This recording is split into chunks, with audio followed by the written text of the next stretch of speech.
급증하는 식품 알레르기는 30% 이상이 3살 미만의 아이에게서 발생하는데 이 중 1살 이하 신생아가 절반을 차지한다. 알레르기의 원인은 대부분 우유. 소화기가 미숙한 아이들이 우유 단백질을 제대로 분해시키지 못하는 것이 문제다. 덜 소화된 단백질은 독소가 돼 전신에 퍼지는데 기관지에선 천식, 위와 장에선 구토와 설사, 피부엔 아토피 등 알레르기를 일으킨다. 그렇다면 사냥분유의 본고장 뉴질랜드로 가보자. 낙농 선진국 뉴질랜드. 도심을 조금만 벗어나도 광활한 목초지가 펼쳐지는 청정한 땅. 이곳에선 배합사료를 쓰지 않고 사계절 방목해서 기르는 사냥떼를 쉽게 만나볼 수 있다. 다이옥신, 환경호르몬 등 유해물질도 걱정할 필요가 없다. 최고 품질의 낙농제품 생산국이란 명예를 지키기 위한 뉴질랜드의 노력은 공항에서부터 실감할 수 있다. 입국자의 짐에서 묻어들어온 풀씨 하나, 흙조각도 그냥 지나치지 않는 철저한 검역. 덕분에 뉴질랜드는 전 세계를 휩쓴 광우병도 발붙이지 못한 청정지역으로 인정받고 있다.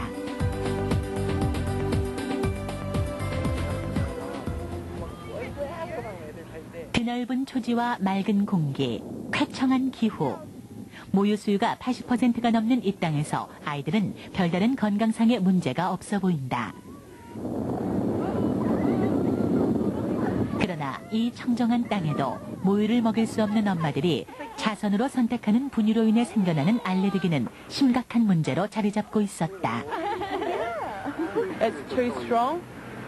Why you choose? It doesn't have lactose in it, and a lot of times babies can scream because it's too much lactose. 뉴질랜드에선 이렇게 6세 이하의 많은 어린이들이 식품 알레르기에 시달리고 있다. 그런데 소아과 의사들의 교본에는 주목해볼 만한 대목이 있다. 우유 알레르기를 치료하기 위해 사냥류를 사용한다고 서술해 놓은 것이다.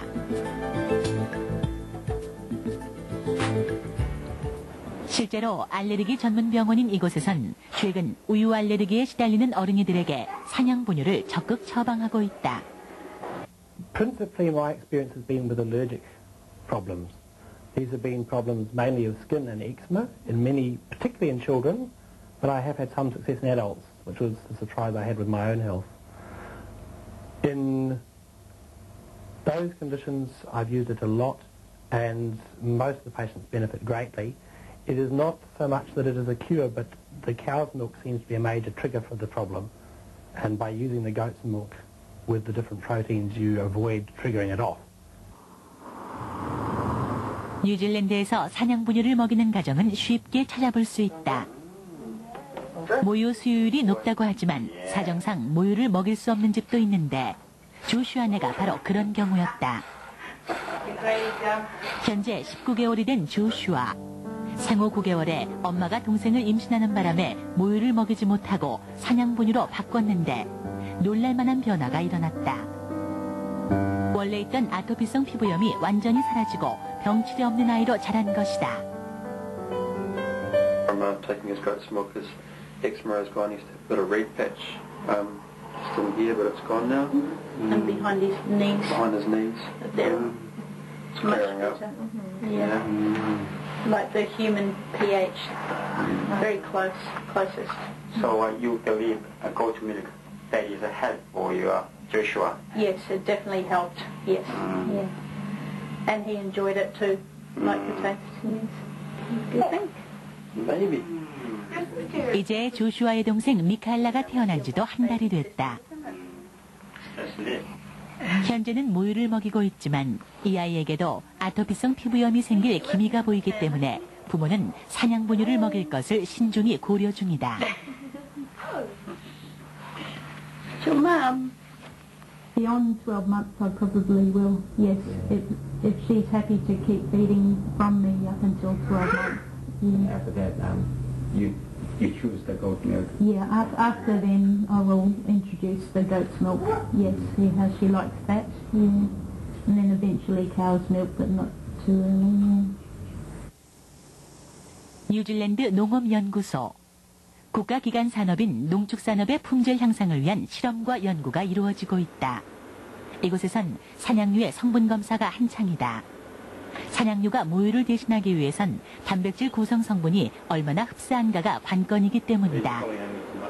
농업연구소는 모유와 우유, 산양류의 단백질 성분을 밀도로 측정, 수치로 계량화하는 STS 페이지 실험을 통해 그 유사성과 차이점을 찾는 작업을 하고 있다.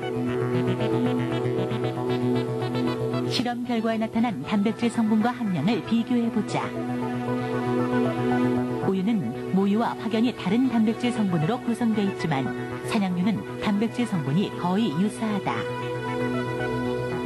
소우유라는 거가 모유가 아니지 않습니까? 그러니까 인간한테서 만들어내는 그 단백질이 아니다 보니까 우리 몸에 들어왔을 때는 거의 벌써 이물질이 되는 겁니다. 그러니까 소우유 자체가 우리 애기들한테서는 이물질이니까 그걸 몸에서 받아들일 때 몸의 면역 체계가 그걸 이상한 게 들어왔다라고 이렇게 느끼게 됩니다. 위장관이 미숙한 아기들에게 문제를 일으키는 우유 단백질 알파-S1 카제인은 모유나 산양류에는 거의 없다. 특히 뉴질랜드 산양류는 알레르기 원인 물질인 베타-락토글로불린까지 잘 소화시켜 알레르기 위험을 사전에 차단하며 모유와 동일하게 알파-S1 카제인이 거의 없다는 것이 특징이다.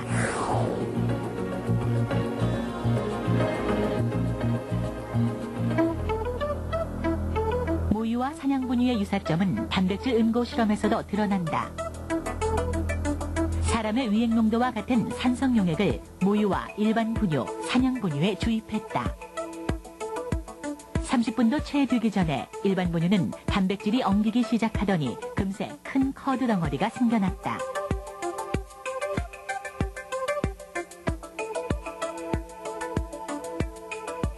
반면 모유는 단백질 응고 변화를 육안으로 확인하기 힘들 정도였다.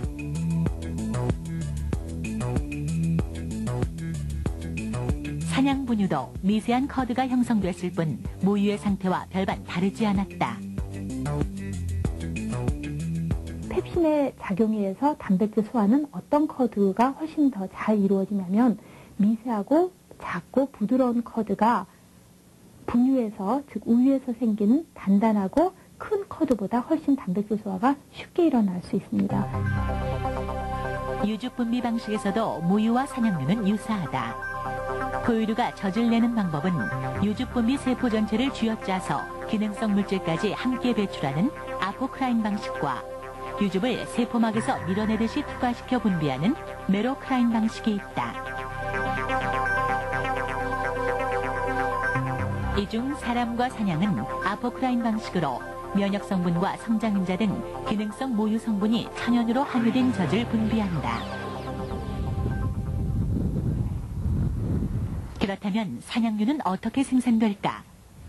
뉴질랜드 해밀턴 지역은 배수가 잘 되는 분지로 사철 푸르름을 간직한 산양의 천국이다.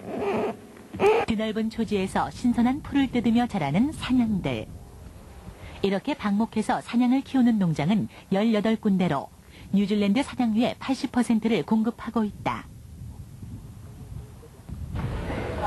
하루 2번 산양들은 젖을 짜기 위해 스스로 모여든다. 줄지어 기계에 올라가서 단체로 젖을 짜는데 누구 하나 거들 필요도 없이 자동으로 이루어진다. 갓 짜는 따뜻한 산양류는 한 번 맛들이면 끊을 수 없는 독특한 풍미가 있다. 어른아이 할 것 없이 해밀턴 사람들은 산양류의 매력에 푹 빠져 산다. 자동화된 기계 설비와 위생적인 시스템 속에서 산양 한 마리가 생산해내는 산양류는 하루 2리터에서 4리터 정도. 양은 적지만 고품질로 생산된 산양류는 샘플을 만들어 곧장 검사소로 보내진다. 이 연구소에선 해밀턴 각지에서 체류해온 산양류의 품질 검사가 하루도 빠짐없이 이어진다. 맛, 향기, 색깔에서 단백질 조성과 성분 분석까지 거치는데 기준에 미달하는 제품은 따로 표시되고 가차없이 폐기된다.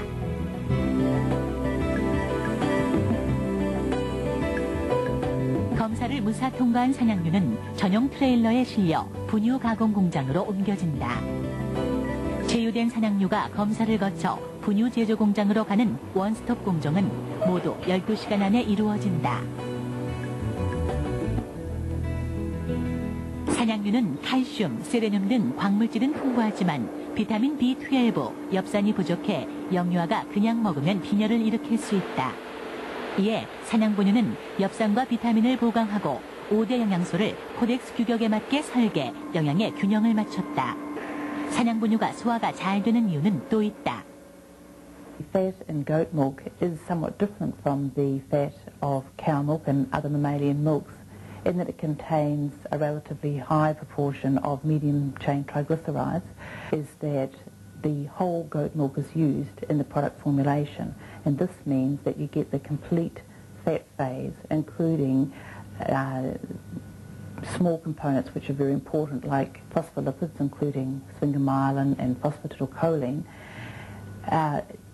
Other infant formula manufacturers actually isolate these particular components and add them back artificially, or not artificially, but they add them back, whereas they are just naturally present in the goat milk infant formula.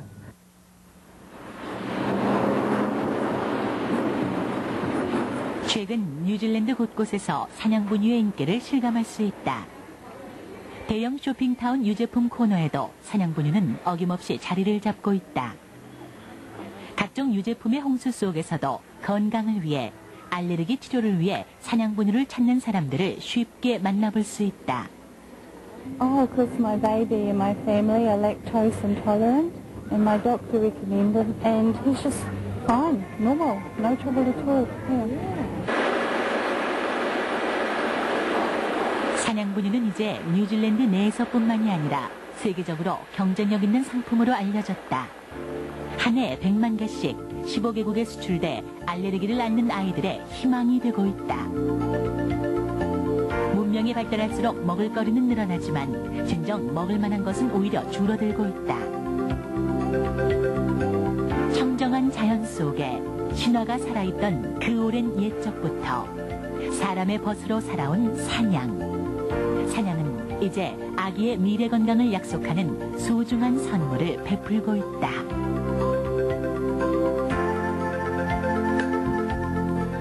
단백질 구성 면에서 알레르기 일으키는 빈도가 낮고 또 흡수가 잘 되고 또 원인 기전은 잘 모르지만 장벽을 튼튼하게 해줘서 어떤 손상이 왔을 때 장 손상을 최소화한다는 그런 점이 굉장히 매력적이라고 그러나? 모유가 좋긴 하지만 그 모유를 잘 먹일 수 없는 그런 상황에 있었을 때 새로운 기존의 분유와는 다른 또 다른 산양 우유라는 것을 소개함으로써 엄마들에게 새로운 대체식을 주는 그런 효과를 가져올 거라고 생각이 됩니다. 단백질과 지방 구성이 우유와 다른 산양유. 귀한 뉴질랜드 황목 산양유에 철분, 엽산, 비타민을 보강하여 영양 균형을 맞춘 후디스 산양 유아식. 편안하니까 아기가 잘 웃죠. 아기의 내일을 위해 고품격 후디스 산양 유아식.